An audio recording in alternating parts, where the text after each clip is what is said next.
The next morning both men were up bright and early, each one looking forward to a day of fishing. Fishing had become one of their most cherished pastimes, and they both enjoyed fishing for striped bass.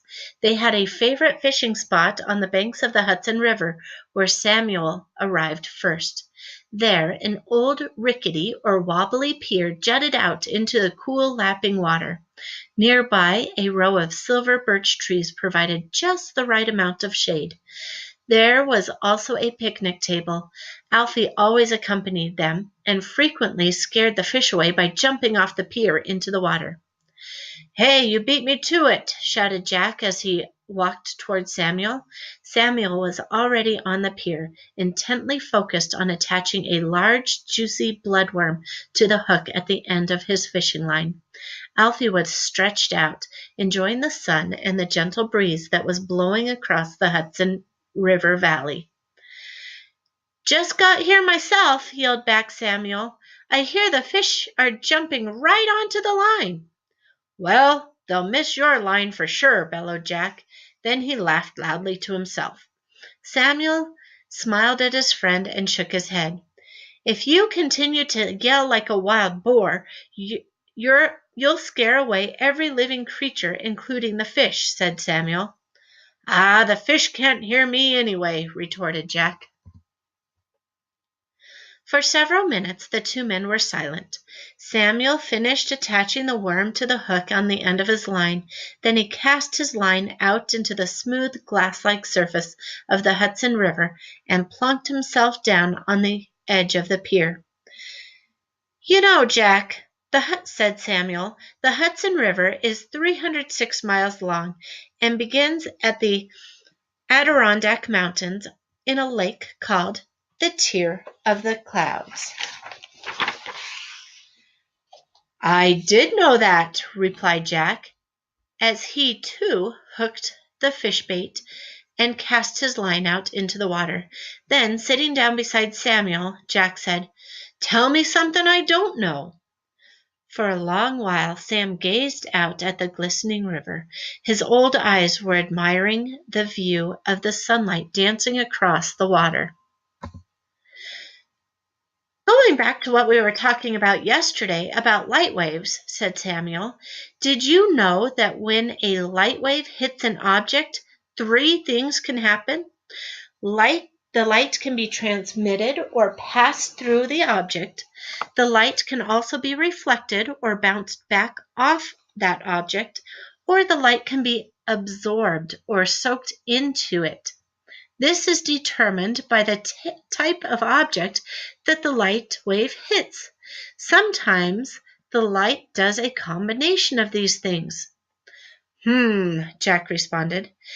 "Take reflection, for example," continued Samuel eagerly. "Most of the light that reaches our eyes is reflected light. You see, apart from objects that produce their own light, such as the sun or a light bulb, all other objects are visible because light waves from a source bounce off them and into our eyes," explained Samuel. "If you recall, Samuel Van Lumen, I did go to school. For most of the time we were in the same class," said Jack somewhat grumpily. "I remember learning about bioluminescent creatures, such as lightning bugs. If I recall correctly, they produce their own light." "Yes!" exclaimed Samuel, laughing as he spoke. "It seems that as my eyes begin to fail me, I appreciate even more the things I am able to see. The science of light is really quite fascinating." "I'm sure it is," shouted Jack. "However, I hope you're not going to talk all day. That's why you never catch any fish, you know." Samuel smiled at Jack and continued to talk away. "You see, when light hits a surface, some of the light bounces off the surface. It is the light that bounces off the surface that we call reflected light. Most objects reflect some light. In fact, you are reflecting some light right now, Jack. Otherwise, I wouldn't be able to see you," explained Samuel. "Not that my eyes let me see a whole lot these days," he added. Jack glanced over at Alfie, who was staring at his reflection in the still water. Jack laughed and said, "Look at the way the smooth water is reflecting a perfect image of Alfie, just like a mirror." At that moment, Jack stood up to check on his line. I thought I sensed something nibbling, but there's nothing there," he said. "When I was young," Samuel mused, "I often wondered why we are able to see our reflection in some things, but not in others." Jack laughed. "We wondered a lot of things when we were young. I still wonder some of those things." "Do you remember," asked Samuel, "when our third grade teacher, Mr. Benson, brought a mirror and a piece of wood to class to explain how light is reflected off a surface? He showed us that when the surface of an object is perfectly smooth and shiny, like that of a mirror, light rays hit all parts of the smooth surface of that object at the same angle. Therefore, light rays reflected by that object bounce back off it at the same angle and produce a clear and accurate reflection." Jack nodded. "I remember Mr. Benson well." "However," Samuel continued, "when the surface of an object is not perfectly smooth and shiny, like that piece of wood, light rays hit different parts of it at different angles.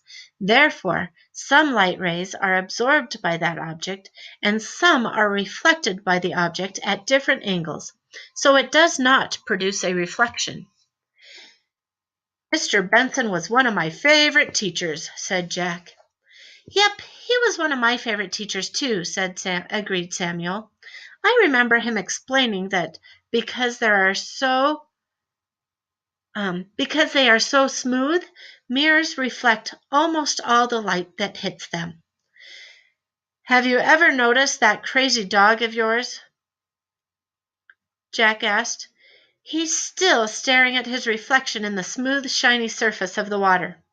"He does that," explained Samuel. Both men laughed loudly. The sound of their laughter seemed to act as a trigger for Alfie.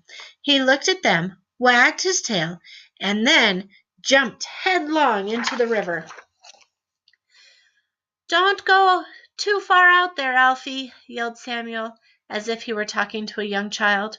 The two men stood up and checked their lines, and then returned to their chairs. Samuel continued to keep a watchful eye on Alfie, whose head was just visible over the water. He noticed that the water was now full of ripples, making the reflections in the water wavy and distorted. "I remember that day John O'Connor brought a really old mirror into class," recalled Jack. "It was his grandmother's mirror, and we couldn't see ourselves in it very well. Mr. Benson compared it to a modern mirror, the back of which was coated with a silvery material. The modern mirror could reflect almost all the light that hit it."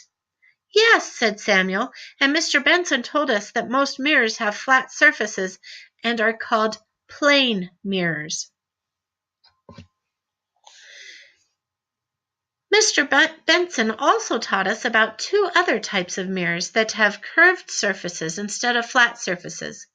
"Concave and convex," recalled Samuel. "Oh, I remember," said Jack. "We had to draw two portraits of ourselves. One portrait was a concave image, and the other was a convex image. I remember that I borrowed my mother's silver spoons and brought them to school." "That's right!" exclaimed Samuel excitedly. "That experiment was a lot of fun." Jack went on.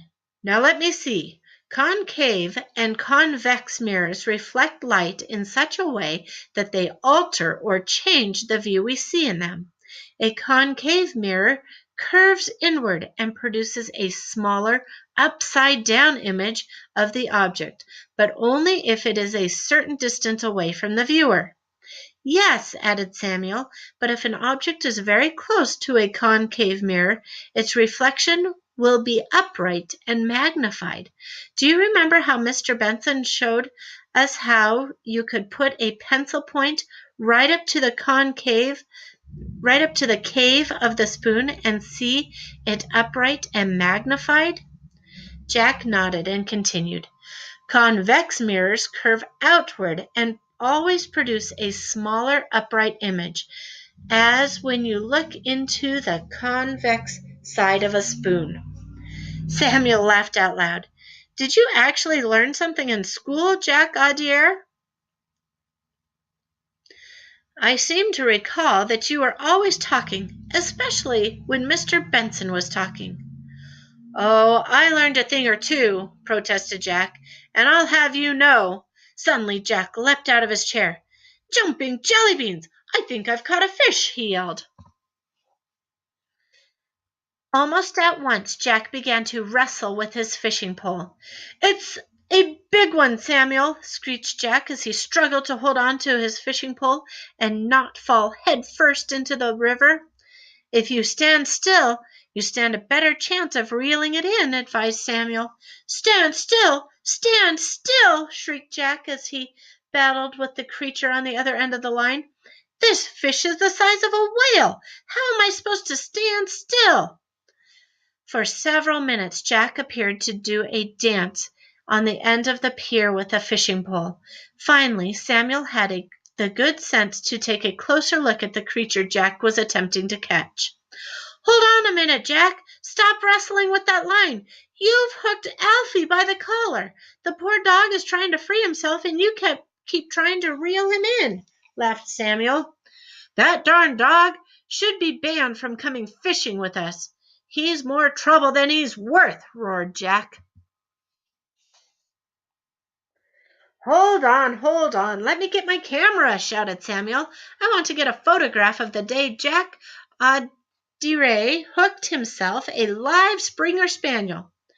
Moments later, having been unhooked by Jack, an extremely wet Alfie stood happily wagging his tail beside Jack, while Samuel busied himself taking photographs of the two of them. Get away from me, you darn dog, muttered Jack as Alfie shook himself dry.